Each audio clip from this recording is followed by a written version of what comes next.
Bismillahirrahmanirrahim. Assalamualaikum warahmatullahi wabarakatuh. Alhamdulillahirrabbilalamin. Allahumma sholli ala Sayyidina Muhammad wa ala ali Sayyidina Muhammad. Rabbi shrah li sadri wa yassir li amri wahlul 'uqdatam min lisani yafqahu qawli. Amma ba'du. Amin ya rabbal alamin.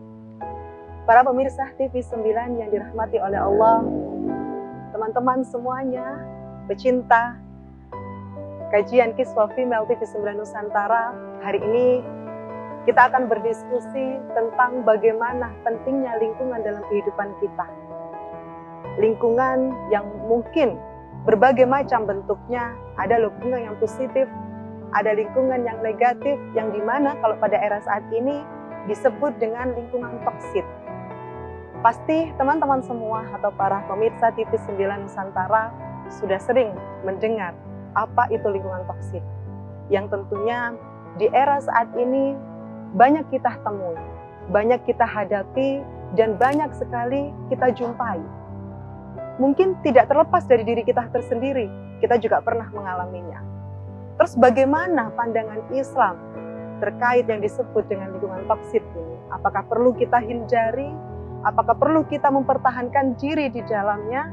Atau mungkin kita berusaha untuk memilih lingkungan yang lebih baik?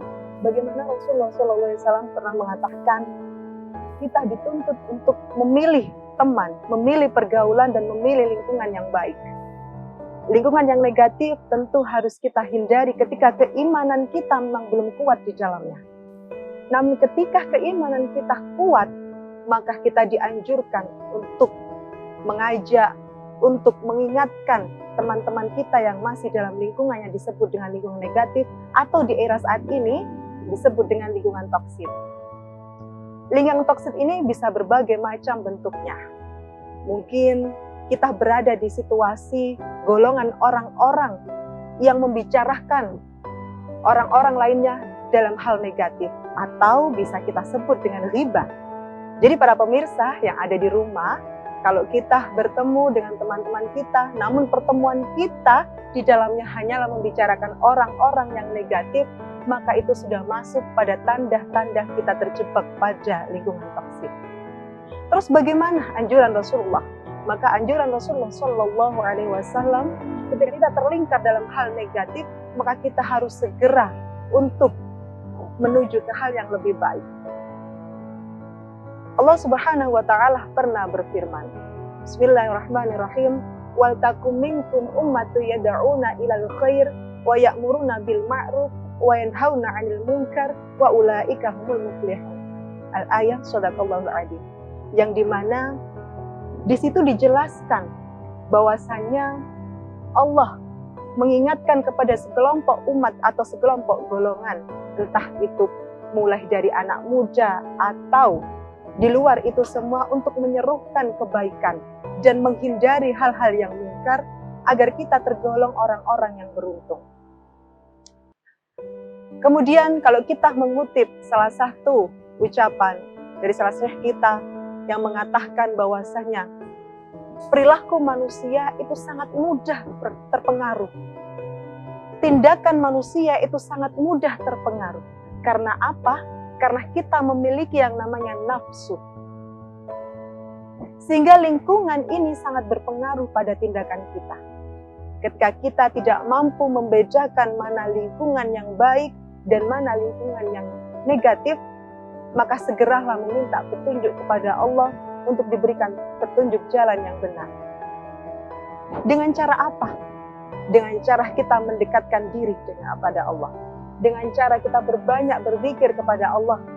Dengan cara kita berbanyak qiraatul Quran. Selalu membaca Al-Quran. Lingkungan kita ini ada bisa menjadi ujian bagi diri kita. Lingkungan kita ini bisa menjadi nikmat pada kehidupan kita. Tergantung bagaimana kita menghadapinya. Ketika kita dihadapkan lingkungan yang toksit, atau lingkungan yang dimana kita menemukan berbagai macam hal yang negatif, maka itu merupakan ujian bagi kita. Ujian yang dimana tentunya harus, kalau memang kita memiliki kekuatan iman, maka kita harus mengingatkannya. Bagaimana mengajak teman-teman yang ada di lingkungan itu untuk berbuat hal yang lebih baik. Namun ketika kita merasa keimanan kita masih lemah, keimanan kita masih rapuh, maka sebaiknya kita menghindari lingkungan tersebut. Dan sisanya kita mendoakan kepada Allah agar teman-teman kita yang terjebak pada lingkungan toksik ini segera diberikan petunjuk oleh Allah. Segera diberikan hidayah oleh Allah agar terselamatkan dari lingkungan yang merugi. Kita sebagai orang-orang sosial, sebagai makhluk sosial, bahkan kita dinobatkan sebagai al-insanul bashar, ujian kita sehari-hari itu sangat luar biasa sekali. Setiap hari kita dituntut untuk bertemu dengan sesama manusia, yang bagaimana ini dalam Al-Quran dijelaskan sebagai hablum minan nas. Hablum minan nas ini kita tidak boleh menghindarinya, karena itu sudah menjadi khitoh kita sebagai manusia. Bagaimana kita harus menjalankan hablum minan nas ini dengan baik. Bagaimana kita harus menjalankan hubungan kita, lingkungan kita, di sekitar kita dengan baik. Dengan cara apa? Kita harus membedakan mana lingkungan yang positif dan mana lingkungan yang negatif. Dan ketika kita sebut dengan lingkungan negatif, ini yang banyak disebut oleh banyak orang di era saat ini sebagai lingkungan toksik. Kita temukan ketika kita berada di lingkungan tersebut, tidak ada kemanfaatan yang bisa kita ambil. Huru hara, menghibah, kemudian tidak memberikan kapasitas positif dalam diri kita. Jika para pemirsa merasa apa yang sudah saya berikan ciri-ciri tadi, maka segeralah pemirsa untuk berintrospeksi diri, muhasabah diri. Kita semua bermuhasabah, karena terkadang kita tidak sadar kita berada di lingkungan yang kurang baik. Terkadang kita tidak sadar juga kita berada di lingkungan yang tidak tepat atau kurang tepat. Sehingga perlu kekuatan iman, sehingga perlu kepekaan hati, sehingga perlu kepekaan pikiran kita, agar kita bisa membedakan mana lingkungan yang baik dan juga lingkungan yang toksik. Lingkungan yang toksik sangat mempengaruhi kehidupan kita sehari-hari, para pemirsa.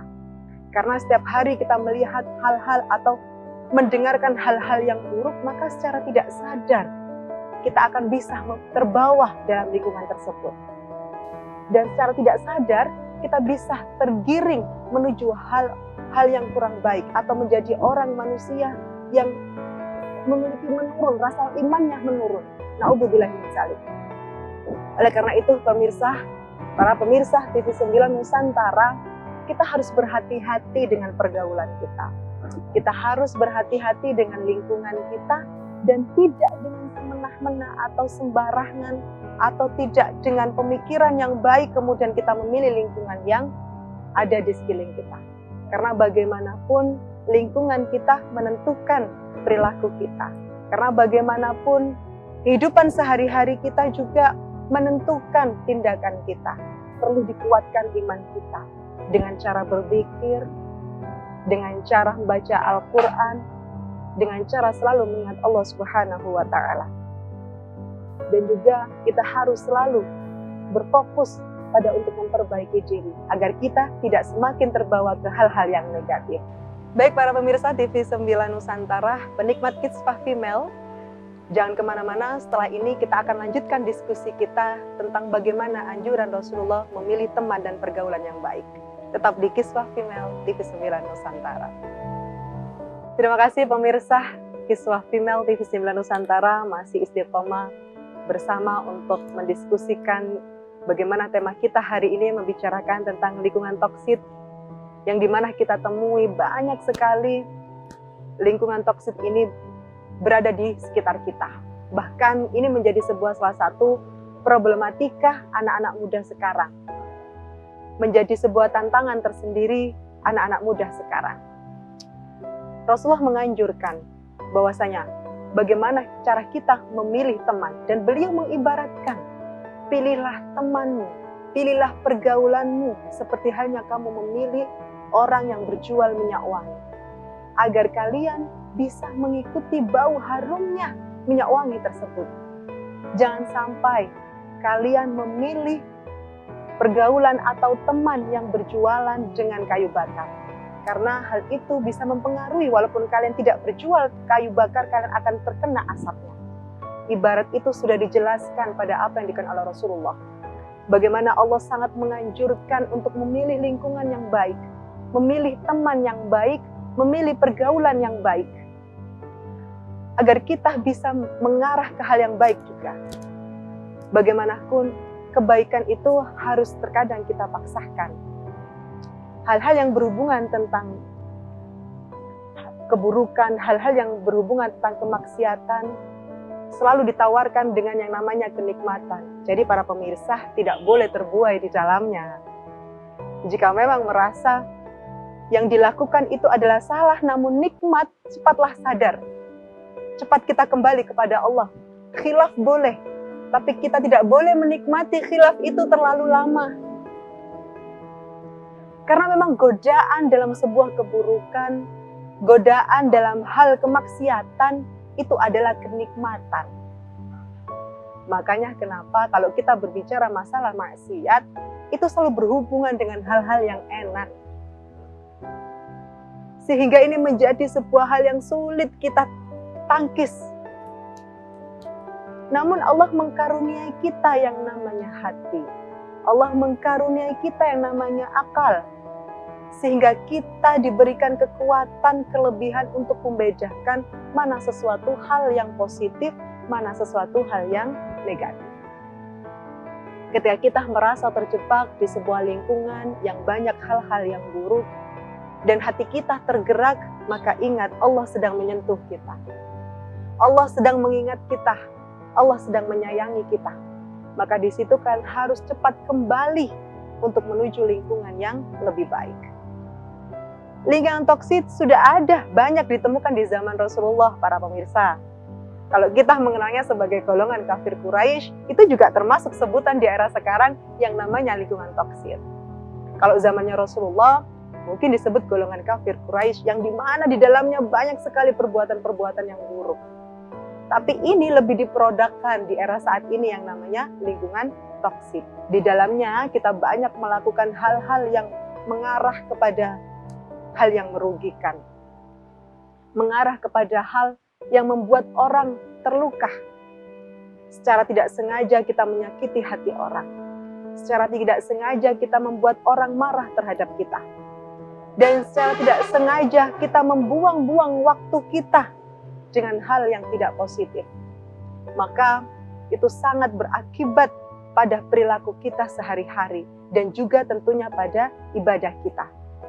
Bahkan ketika kita di dalam lingkungan yang misalnya membuat kita malas dalam sholat, maka para pemirsa harus segera muhasabah diri. Perlukah mempertahankan lingkungan tersebut, atau kita harus memilih lingkungan yang terbaik? Karena bagaimanapun sholat adalah ibadah yang paling utama. Awwalu ma yuhasibu bihi 'abdu yaumil qiyamati shalah. Fa in sulihat sulihat sa'iri amali, fa in fasadat fasada sa'iri amali. Al-hadis au kama qala. Yang dimana di dalam hadis tersebut ditekankan yang namanya ibadah sholat tidak bisa ditawar. Sama halnya ketika kita berada di sebuah lingkungan walaupun itu menyenangkan, membahagiakan, tapi membuat kita jauh dan susah melaksanakan sholat, maka itu sudah termasuk pada tanda-tanda lingkungan toksik. Maka anjuran Rasulullah, maka segeralah kalian kembali kepada Allah dan mengingat Allah. Jangan sampai kita berada di lingkungan yang membuat kita sulit beribadah. Jangan sampai kita berada dan nyaman di dalam lingkungan yang membuat kita semakin hari semakin menjadi hamba yang buruk. Ingat para pemirsa, yang paling dekat dengan kita adalah kematian. Kita tidak tahu kapan maut itu akan datang. Jangan sampai ketika maut itu datang kita berada di lingkungan yang merugikan kita. Jangan sampai ketika maut itu datang kita berada dalam lingkungan yang kondisi tidak baik. Kecuali tadi yang seperti halnya dianjurkan Rasulullah. Ketika keimananmu sudah kuat, maka tugasmu untuk berdakwah di dalam lingkungan tersebut dan mengangkat semua orang-orang yang ada di dalamnya, mengajak kebaikan. Namun ketika merasa keimanan kita masih lemah, sholat masih banyak yang bolong, dan sholat juga masih malas, maka cepatlah kita bermuhasabah diri. dan berhati-hati, kemudian mengintrospeksi diri, segera memilih lingkungan yang lebih baik, lingkungan yang soleh, solihah, lingkungan yang membawa kita ke majelis ilmu, lingkungan yang membawa kita semakin semangat untuk berbuat kebaikan.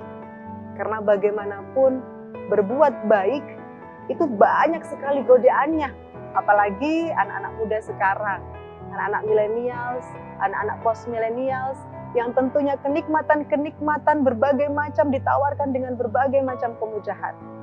Sehingga tidak sedikit kita terjebak dalam sebuah lingkungan yang toksik. Dan tanpa kita sadari, kita nyaman di dalamnya. Dan na'udzubillah, ketika kita sudah nyaman di dalamnya, maka kita sudah sangat sulit berpindah dan keluar dari lingkungan tersebut. Maka kita sudah menerima kemaksiatan itu kepada diri kita. Na'udzubillah min dzalik. Ketika kita sudah merasa kemaksiatan itu tidak ada sebuah penolakan pada diri kita, maka kita perlu khawatir para pemirsa. Mungkin Allah telah jauh dengan kita.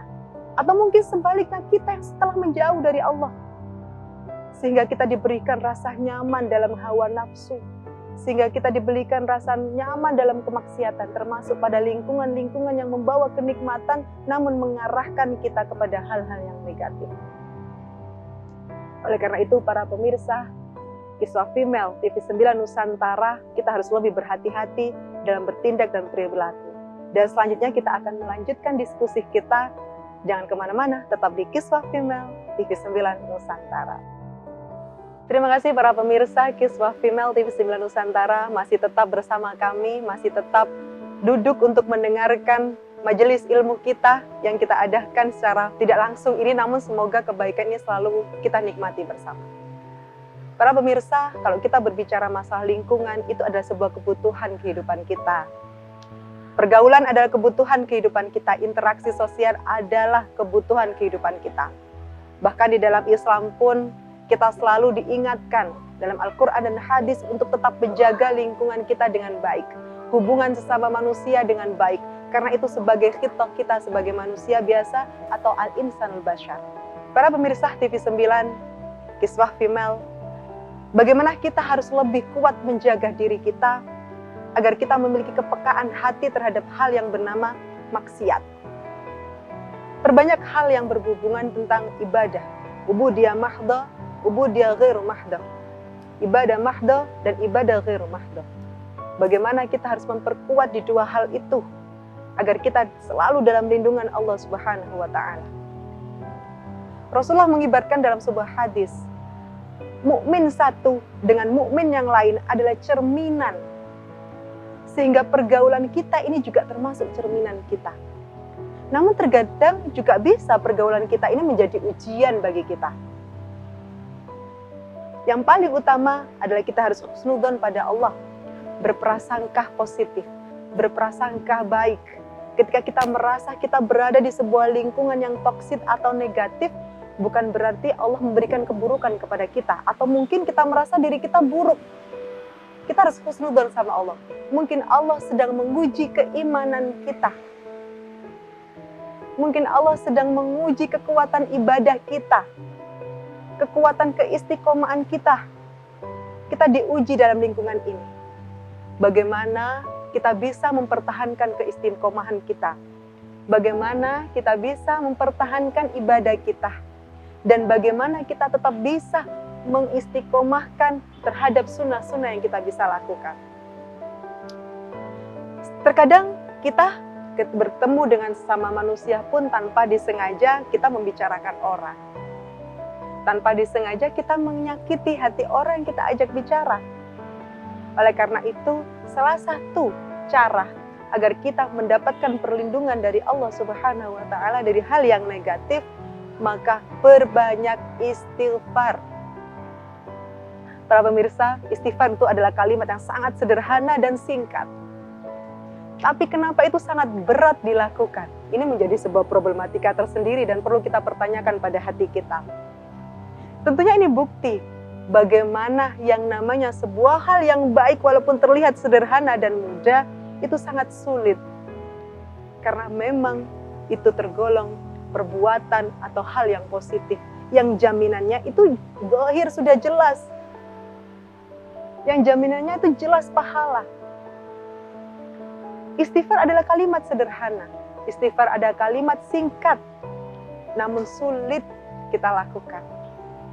Padahal ini merupakan sebagai media kita agar kita terlindungi dari lingkungan-lingkungan yang mengarahkan kita kepada hal-hal yang maksiat.